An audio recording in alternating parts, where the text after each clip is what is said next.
L'endogène, c'est la somme de tous les messages acquis, notamment des parents, et notamment sur l'être. Donc c'est la différence entre l'estime et la confiance. L'estime de soi, c'est la valeur que je m'accorde. Et s'accorder de la valeur n'a rien à voir avec le fait d'être prétentieux. Je vais un reportage un jour sur Teddy Riner qui est devant sa glace et qui dit moi je me trouve beau, j'aime ce que la nature m'a donné. Je pense pas une seconde que ce mec soit prétentieux. Par contre, il s'accorde une certaine valeur. D'accord.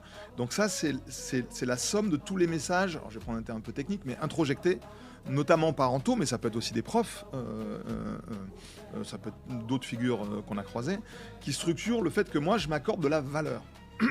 Et puis tu as des gens qui n'ont pas eu cette chance. On les a pas assez, en psycho on dirait, étayés. Tu sais, quand tu fais un tunnel, tu mets des étais pour soutenir, pour pas que ça s'écroule.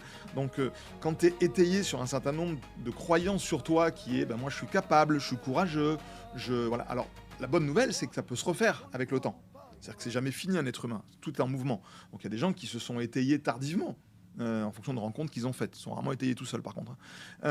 Donc, la motivation endogène, ça vient de l'étayage parental et de la valeur que je m'accorde, de l'estime que j'ai de moi-même. Et l'exogène, c'est ce que les tiers vont donner plus tard. Donc, des gens qui ont une faible estime d'eux-mêmes sont très dépendants de leur environnement.